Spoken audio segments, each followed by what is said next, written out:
नमस्कार friends and students, welcome to Aastha group of educations online video classes. आज हम discuss करने वाले हैं फल युक्त पादप। पिछले वीडियो लेक्चर्स के दौरान हमने स्पर्मेटोफाइटा या बीजीय पादपों की स्टडी करना प्रारंभ किया था। वहाँ पर हमने बीजीय पादपों को दो भागों में बांटा था। एक तो फल रहित या फल विहीन पादप, जिसका हमने स्टडी कर लिया था, वह दो प्रकार के थे। एक तो जीवित फल रहित पादप और जीवाश्मीय फल रहित या फल विहीन पादप। उसी प्रकार हमें फल युक्त पादपों की स्टडी करनी है। तो जो फल युक्त पादप होते हैं या एंजियोस्पर्म प्लांट होते हैं, यह भी इन प्लांटों की पृथ्वी पर उपस्थिति के आधार पर दो प्रकारों में बांटा गया है। एक तो कौन से? एक तो जीवित फल युक्त पादप और जो दूसरा प्रकार है वह है जीवाश्मीय फल युक्त पादप। तो पहले हम स्टडी करेंगे जीवित फल युक्त पादपों की। अगर हम फल युक्त पादपों की या एंजियोस्पर्म प्लांट की स्टडी करना चाहें तो एंजियोस्पर्म प्लांट को देखें तो पृथ्वी पर ओवरऑल जितनी भी जगह है वहाँ पर एंजियोस्पर्म प्लांट का ही क्या है, बाहुल्य है। क्योंकि पूरी पृथ्वी पर लगभग इसकी 2,50,000 स्पीशीज पाई जाती है। और जो एंजियोस्पर्म प्लांट है यह फल युक्त पादप है, मतलब इनमें फलों का निर्माण होता है। तो यह पृथ्वी के सभी जगह, जैसे स्थल पर, जल में और बर्फ पर, सभी जगह यह पादप पाए जाते हैं। और पृथ्वी के इन्हें सबसे विकसित पादप माना जाता है। क्योंकि सबसे विकसित जो प्लांट स्पीशीज है वह कौन सी है? एंजियोस्पर्म प्लांट ही सबसे विकसित प्लांट के रूप में उपस्थित होते हैं। और जो एंजियोस्पर्म जो प्लांट होते हैं यह शाकीय प्रकृति के भी प्लांट है, झाड़ीय प्रकृति या सुबेसीय रूप में भी ये पाए जाते हैं और वृक्ष के रूप में भी यह हमें देखने को मिलते हैं। तो तीन ही कैटेगरी के अंतर्गत ये आते हैं। एक तो शाकीय प्रकृति के, मतलब जो शाकीय प्रकृति के रूप में भी पाए जाएंगे, झाड़ीय प्रकृति के रूप में भी पाए जाएंगे या सुरबेसीय रूप में भी ये पाए जाते हैं। और ये वृक्षीय प्रकृति के रूप में भी हमें देखने को मिलते हैं। और यह पादप वर्तमान समय में पृथ्वी की एक महत्वपूर्ण डेंस पॉपुलेशन के रूप में या पृथ्वी की महत्वपूर्ण वनस्पति के रूप में पाए जाते हैं। अगर इन पादपों की उत्पत्ति की हम बात करें तो इनकी जो उत्पत्ति हुई है वह लगभग 18 करोड़ वर्ष पूर्व। कब? 18 करोड़ वर्षों पूर्व। कब हुई है? ट्रियासिक या जुरेसिक काल में मानी जाती है। किसमें मानी जाती है? ट्रियासिक या जुरेसिक काल में मानी जाती है, जो कि आज से लगभग 18 करोड़ वर्ष पूर्व का समय है। तो एंजियोस्पर्म पादपों की जो उत्पत्ति हुई है या इनका जो ओरिजिन हुआ है वह लगभग 18 करोड़ वर्ष पूर्व ट्रियासिक या जुरेसिक काल में मानी जाती है। क्योंकि हमें एंजियोस्पर्म के जो भी जीवाश्म प्राप्त हुए हैं वह इसी काल के प्राप्त हुए हैं। और एंजियोस्पर्म के जो प्रथम जीवाश्म प्राप्त हुए हैं वह क्रीटेशियस काल में प्राप्त किए गए हैं, जो कि ट्रियासिक या जुरेसिक काल के पादपों के हैं। अब जो ये पादप है शाकीय, झाड़ीय, वृक्षीय प्रकृति के पादप है, जो सभी जगह जल, थल, स्थल, बर्फ सभी जगह ये पाए जाते हैं। और इन पादपों में किसका निर्माण होता है? फलों का निर्माण होता है, पुष्पों का इनमें निर्माण होता है। और जनन संरचनाओं का निर्माण किसमें होता है? इनमें पुष्पों के रूप में होता है। क्योंकि पुष्पों में क्या होती है? मेल और फीमेल रिप्रोडक्टिव जो ऑर्गन्स होते हैं वो या जनन संरचनाएं होती है वो पुष्पों के अंदर इनमें बनेंगी। इनके जाइलम में क्या पाई जाती है? जाइलम में वेसल्स पाई जाती है। फ्लोएम में क्या पाई जाती है? फ्लोएम में सहायक कोशिकाएं यहाँ इनमें देखने को मिलेगी। तो जाइलम में इनमें वाहिकाएं पाई जाती है, फ्लोएम में सहायक कोशिकाएं इनमें पाई जाती है। अगर इनके बीजांड की बात करें, इनके जो बीजांड होते हैं वह अधिकांशतः कैसे होते हैं? एनाट्रोपस प्रकार के होते हैं। वैसे इनमें कभी कभी आर्थोट्रोपस प्रकार के, हेमी एनाट्रोपस प्रकार के, सर्सिनोट्रोपस प्रकार के, विभिन्न प्रकार के हमें यहाँ पर बीजांड देखने को मिलता है। परंतु लगभग 80% जो एंजियोस्पर्म पॉपुलेशन है उसमें एनाट्रोपस प्रकार के ही बीजांड हमें देखने को मिलेंगे, जो कि काफी विकसित प्रकार के बीजांड है। और इनका जो बीज होता है और बीज में जो भ्रूण होता है वह भ्रूण एक बीजपत्री भी हो सकता है और 2 बीजपत्र भी उसमें पाए जा सकते हैं, मतलब 3 बीजपत्री भी हो सकता है। तो ये कुछ एंजियोस्पर्म प्लांट के कैरेक्टरिस्टिक की बात की हमने या उनकी विशेषताओं की बात की, जैसे जाइलम में वेसल्स का पाया जाना, फ्लोएम में सहकोशिकाओं का पाया जाना, बीजांड का एनाट्रोपस प्रकार का होना, भ्रूण में 1 या 2 बीजपत्रों की उपस्थिति और इन पात्रों में फलों का निर्माण होना, लैंगिक जनन जो संरचनाएं हैं उनका निर्माण पुष्पों के अंदर होना आदि विभिन्न कैरेक्टर्स की हमने बात की। और पृथ्वी पर ओवरऑल ये एंजियोस्पर्म जो स्पीसीज है या एंजियोस्पर्म के जो प्लांट है वह पृथ्वी पर पाए जाते हैं। यह एक छोटे वृक्ष से लेकर मतलब एक माइक्रोस्कोपिक जो प्लांट होता है वहां से लेकर ये बड़े बड़े प्लांट तक जैसे यूकेलिप्टस तक यह पॉपुलेशन पाई जाती है। जैसे अगर हम एंजियोस्पर्म के सबसे छोटे प्लांट की बात करें तो एंजियोस्पर्म का जो सबसे छोटा प्लांट है, सबसे छोटा प्लांट या जो माइक्रोस्कोपिक प्लांट है वह है वॉल्फिया माइक्रोस्कोपिया, जो कि जल में पाया जाता है। यह एंजियोस्पर्म का सबसे छोटा प्लांट है और इसकी जो साइज होती है वह लगभग 2 mm होती है। तो यहां से लेकर एंजियोस्पर्म का सबसे बड़ा या सबसे जो लंबा प्लांट है, सबसे बड़ा प्लांट वह क्या है? यूकेलिप्टस रेगेंस, जो कि लगभग 250 मीटर लंबा है। इतने लंबे प्लांट तक ये पाए जाते हैं। इसी तरह अगर हम बरगद का प्लांट देखें तो बरगद या फाइकस जो बेंगालेंसिस के प्लांट है वो काफी बड़े बड़े प्लांट्स होते हैं। जैसे अगर शिवपुर कोलकाता के जो बॉटनिकल गार्डन है, कौन सा?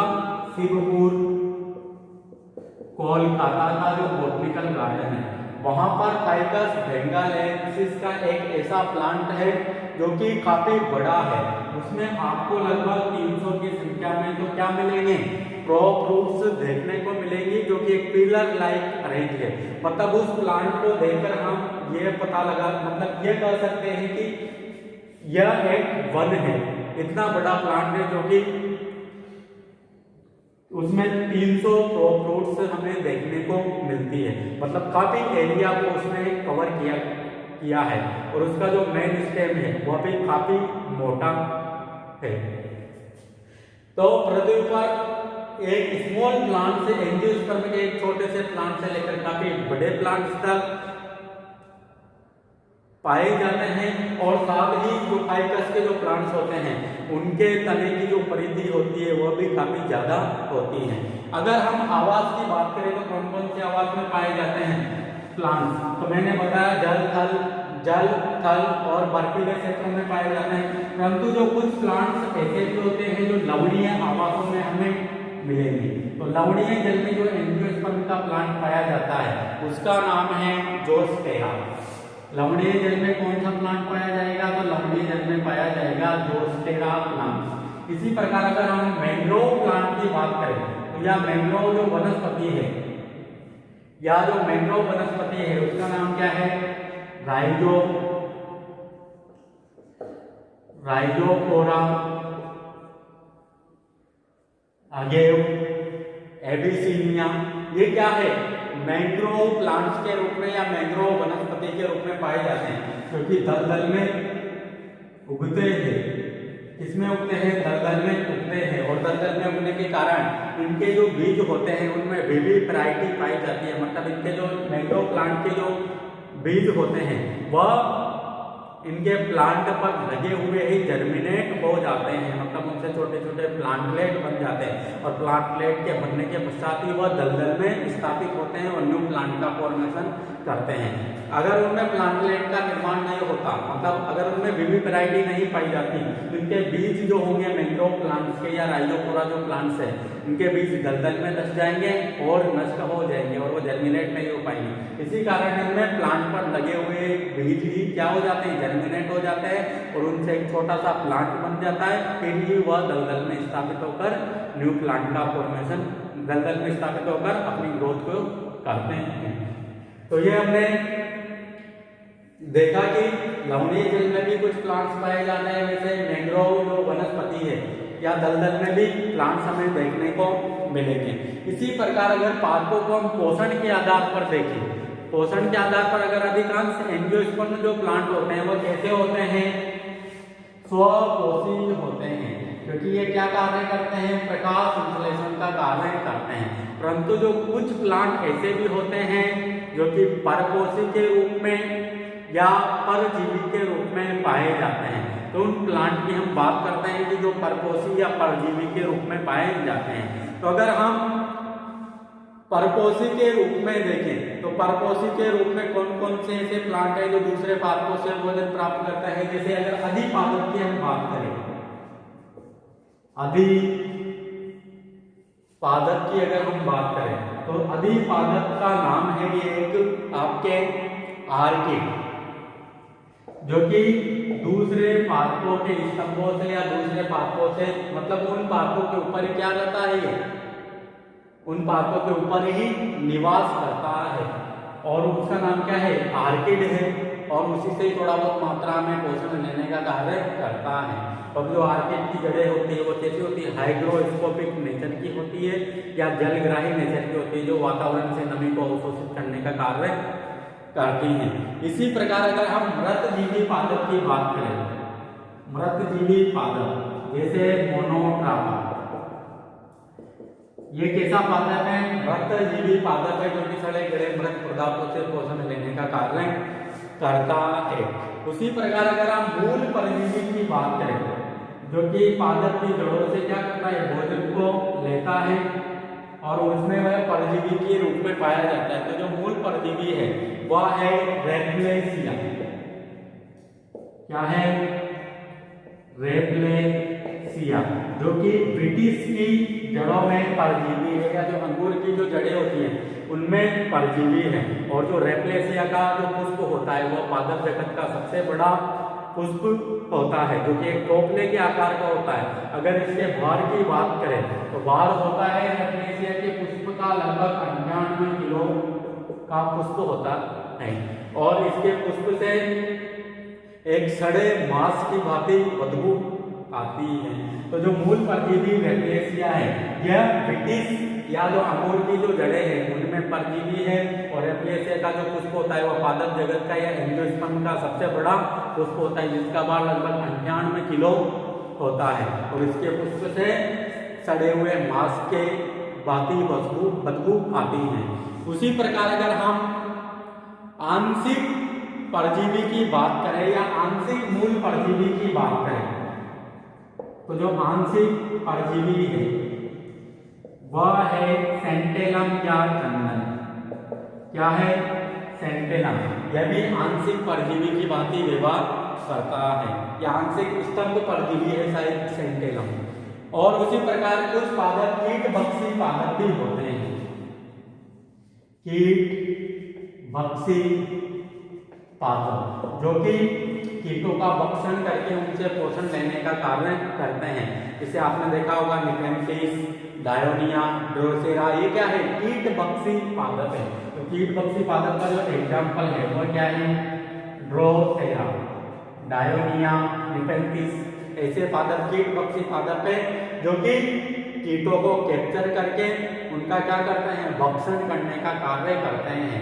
और कीटों का कैप्चर क्यों करते हैं, इस दौरान ये क्या करते हैं, कीटों से क्या करते हैं, नाइट्रोजन की प्राप्ति करते हैं, क्योंकि इन पादपों में नाइट्रोजन फिक्सेशन नहीं होता, इसी कारण नाइट्रोजन की आपूर्ति कहाँ से करेगी, या फिर ये पादप जहाँ पर उगते हैं वहाँ की सोयल में नाइट्रोजन काफी कम मात्रा में उपस्थित होती है या नाइट्रोजन के यौगिक एब्सेंट होते हैं। इसी कारण जो नाइट्रोजन की जो प्राप्ति की जाती है वह इन कीटों के भक्षण के द्वारा की जाती है। तो हमने ये डिफरेंट पादपों को स्टडी किया, जहाँ पर हमने वृक्षजीवी पादप की बात की, अधिपादप की बात की, मूल परजीवी की बात की, स्तंभ परजीवी की बात की, मैंग्रोव वनस्पति या लवणीय जल में उगने वाली वनस्पति की हमने बात की।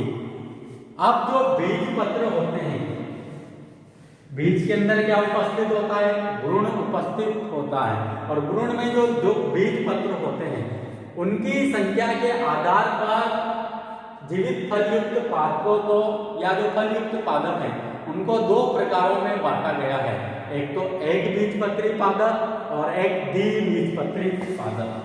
तो कितने प्रकार हैं बीज पत्रों की संख्या के आधार पर, एक तो एक बीजपत्री पादप और दूसरा है द्विबीजपत्री पादप।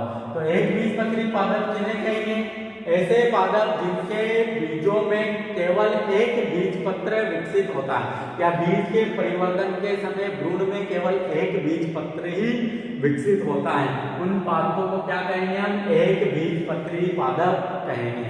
और जो ये पादप होते हैं ये एक वर्षीय होते हैं और कैसे होते हैं, शाकीय प्रकृति के होते हैं, क्योंकि जितने भी जो शाक होती है, जैसे सोयाबीन की बात करो, सरसों की बात करो, ये कैसे पादप है, शाकीय प्रकृति के पादप है, और एक वर्षीय होते हैं मैक्सिमम, या मौसमीय प्रकृति के पादप होते हैं, मतलब 3 से 4 महीने में ही अपना जो लाइफ ड्यूरेशन ये कंप्लीट कर लेते हैं।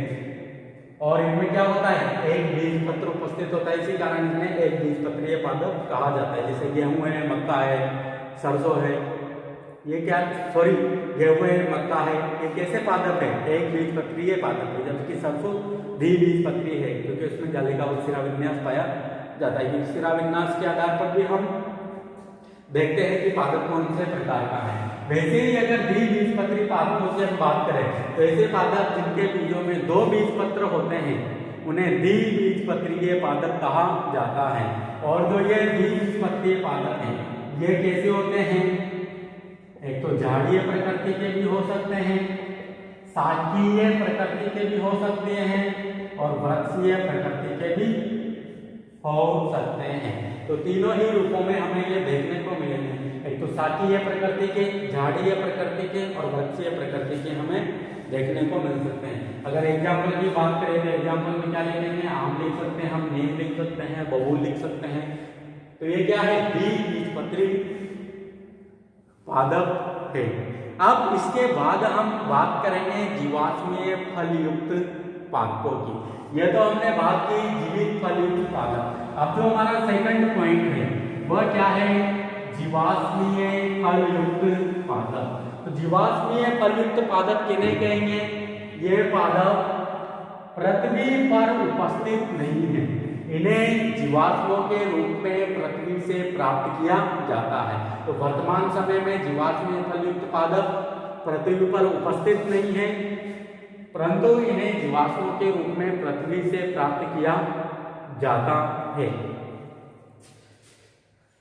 और एंजियोस्पर्म जो पादप हैं इनकी उत्पत्ति की हमने बात की 18 करोड़ वर्ष पूर्व ट्रेसिक या जुरासिक काल में मानी जाती है, और मनुष्य को उसी काल के जीवाश्म प्राप्त हुए हैं जब क्रिटेशियस काल में जब जीवाश्म प्राप्त किए गए हैं। तो जीवाश्म कब के मिले, ट्रेसिक व जुरासिक काल के, जो कि आज से 18 करोड़ वर्ष पूर्व का समय है, और इसी समय के हमें एंजियोस्पर्म के जीवाश्म मिले हैं। जो एंजियोस्पर्म पादपों के जो जीवाश्म हैं इनके जीवाश्म हमें बहुत ही कम मिले। क्यों मिले? एंजियोस्पर्म के अगर जीवाश्म की बात की जाए तो इनकी जो संख्या है वह बहुत ही कम हमें देखने को मिलती है, या जो मनुष्य को इनके जीवाश्म बहुत ही कम प्राप्त हुए हैं।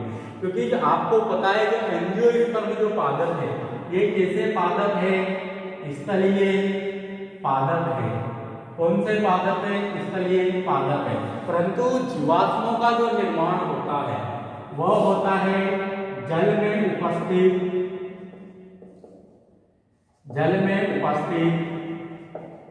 अवसादी चट्टानों में। कब होता है जीवाश्मों का निर्माण? जल में उपस्थित अवसादी चट्टानों में। परंतु जो एंजियोस्पर्म पादप है वह स्थलीय पादप है, इसी कारण एंजियोस्पर्म के जो जीवाश्म हैं वो बहुत ही कम देखने को मिलते हैं। अगर हमें जीवाश्मों के रूप में पर्ण या शाखाएं प्राप्त होती हैं, क्या प्राप्त होती है? पर्ण या शाखाएं। तो ऐसे जीवाश्मों को कहा जाता है मेगा फोसिल्स। अगर जीवाश्मों के रूप में हमें परागकण प्राप्त होते हैं या मनुष्य को परागकण प्राप्त होते हैं तो ऐसे जीवाश्मों को कहा जाता है माइक्रो फोसिल्स। तो ये कुछ बात की हमने जीवाश्मीय फलयुक्त पादपों के बारे में। जीवाश्मीय फलयुक्त पादप कहाँ पर पाए जाएंगे? तो पृथ्वी वर्तमान समय में तो ये उपस्थित नहीं है, पृथ्वी से ये प्राप्त किए जाते हैं। और किसके रूप में प्राप्त किए जाएंगे? जीवाश्म के रूप में प्राप्त किए जाएंगे। इसी कारण इन्हें जीवाश्मीय फलयुक्त पादप कहा जाता है। और जो एंजियोस्पर्म के जो पादप है इनकी उत्पत्ति आज से लगभग 18 करोड़ वर्ष पूर्व जुरेसिक काल में मानी जाती है। इसी कारण मनुष्य को इसी काल के एंजियोस्पर्म के जीवाश्म प्राप्त हुए हैं। और जो जीवाश्म हैं वह एंजियोस्पर्म के बहुत ही कम हमें प्राप्त हुए हैं, क्योंकि जो एंजियोस्पर्म के पादप हैं वह स्थलीय प्रकृति के पादप हैं, जबकि जो जीवाश्मों का निर्माण होता है वह कहाँ पर होता है?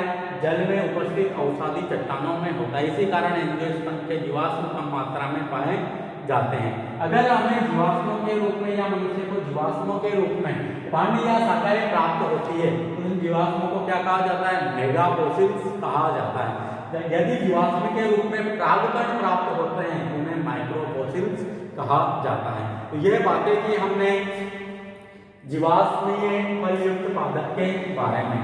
अगर इन पादपों की लाक्षणिक विशेषताओं की हम बात करेंगे, इन पादपों में कौन कौन से लक्षण उपस्थित होते हैं, तो अगर लक्षणों की बात करें तो जो जीवाश्मीय एंजियोस्पर्म है या जीवाश्मीय फलयुक्त पादप है, ये कैसे पादप हैं? वृक्षीय प्रकृति के पादप हैं। कैसे पादप हैं? वृक्षीय प्रकृति के हैं। और वृक्षीय प्रकृति के हैं इनका जो तना होगा वो कैसा होगा? तना काष्ठीय प्रकृति का होगा। कैसा होगा? काष्ठीय प्रकृति का होगा। और इन पादपों में क्या होते हैं? बड़े बड़े बीजांड उपस्थित होते हैं। क्या होते हैं? बड़े बड़े साइज के बीजांड होते हैं, जो कि किस प्रकार के होते हैं? ऑर्थोट्रोपस प्रकार के होते हैं। क्योंकि जो ऑर्थोट्रोपस प्रकार का बीजांड है ये काफी प्रिमिटिव बीजांड है, जो कि इन पादपों में या जीवाश्मीय फलयुक्त पादपों में देखने को मिलता है। क्योंकि मैक्सिमम ऑर्थोट्रोपस टाइप के जो बीजांड होते हैं वो किन में पाए जाते हैं? जिम्नोस्पर्म में पाए जाते हैं। इसी कारण ऐसे एंजियोस्पर्मिक पादप जिनमें ऑर्थोट्रोपस प्रकार का बीजांड पाया जाता है उन्हें प्रिमिटिव एंजियोस्पर्म पादप कहा जाता है। तो इन पादपों में बड़े बड़े बीजांड मिलेंगे जो कि ऑर्थोट्रोपस प्रकार के होंगे, और इनमें पुष्प लाइक संरचनाओं का निर्माण होता है। मतलब इनमें पुष्पों का तो निर्माण होता है, और उन पुष्पों में क्या होता है? दल व बाह्य दल के स्थान पर दल और बाह्य दल के स्थान पर क्या देखने को मिलता है? परिदल हमें देखने को मिलते हैं। दल या बाह्य दल इन पुष्पों में नहीं पाए जाएंगे, उनके स्थान पर क्या पाए जाएंगे? पुष्पों के अंदर परिदल पाए जाएंगे। जनन संरचनाओं के रूप में पुष्पों का निर्माण होगा और पुष्पों में दल तथा बाह्य दल के स्थान पर क्या पाए जाते हैं? परिदल पाए जाते हैं। और इन परिदलों की जो संख्या या इनके जो चक्र होते हैं, क्योंकि जो परिदल का जो चक्र होगा उसे क्या कहेंगे? हम परिदल पुंज कहेंगे, या जो दल का जो चक्र होगा उसे क्या कहेंगे? दल पुंज कहेंगे। तो इनमें जो परिदलों का जो चक्र या इनकी जो संख्या है वह भी ज्यादा थी। क्या थी? इनके चक्र या इनकी जो संख्या थी वह भी अधिक हमें देखने को मिलती है। और इनका जो जाइलम था, जो ये जीवाश्मीय फलयुक्त पादप है, जीवाश्मीय एंजियोस्पर्म की पादप है, इनके जाइलम में क्या नहीं पाई जाती है? वेसल्स नहीं पाई जाती है। जैसे हम आज के जीवित प्रिमिटिव एंजियोस्पर्म की बात करें, जैसे ट्रोकोडेंड्रोन है, ट्रोकोसेंट्रोन है, वेंट्रेसिकुल का पादप वेंट्रस है, उनकी बात करें तो उनके जाइलम में भी आज भी हमें वाहिका नहीं देखने को मिलती, जबकि वह क्या है? एंजियोस्पर्म के प्लांट हैं। तो उन बातों से ही ये जीवाश्मीय पादप समानता प्रदर्शित करते हैं, क्योंकि इनमें भी क्या नहीं पाई जाती? जाइलम में वाहिका नहीं पाई जाती। अब जो एंजियोस्पर्म की जो प्रथम 3 जीवाश्म थे, प्रथम खोजे गए जो 3 जीवाश्म थे, उनको हमें देखना है कि उनके नाम क्या क्या है और उनके वह किस काल के हैं। तो एंजियोस्पर्म के जो प्रथम 3 जीवाश्म थे और वह जो पृथ्वी में पाए गए हैं, उनके नामों को हम देखते हैं कि कौन कौन से वे जीवाश्म थे। तो एंजियोस्पर्म का जो फर्स्ट जीवाश्म खोजा गया था नाम है पांड। पांड का जीवाश्म खोजा गया था और जीवाश्म के रूप में अनुलग्न के रूप में क्या लगाया जाता है? रूपवंश लगाया जाता है। तो एंजियोस्पर्म की पांड का जीवाश्म खोजा गया था, जिसे पांड रूपवंश कहा गया। और यह जो पांड खोजी गई थी वह कौन से एंजियोस्पर्म पादप की खोजी गई थी? वह खोजी गई थी फर्क्यूला ग्रेन्युलिफेरा। क्या नाम है? फर्क्यूला ग्रेन्युलिफेरा।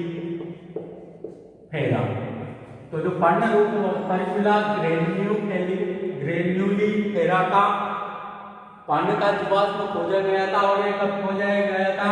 ये खोजा गया था लेट ट्रियासिक काल में खोजा गया था। उसी प्रकार अगर इसके दूसरे जीवाश्म की बात करें, एंजियोस्पर्म के दूसरे जीवाश्म की, तो जो दूसरा जीवाश्म था वह था द्वितीय कास्ट का। किसका था? द्वितीय कास्ट का जीवाश्म था। और जो द्वितीय कास्ट का जीवाश्म था, इसके पीछे भी क्या लगाएंगे हम? अनुलग्न के रूप में रूपवंश लगाएंगे। यह द्वितीय कास्ट किसकी प्राप्त की गई थी? तो यह की गई थी होमोजाइलोन।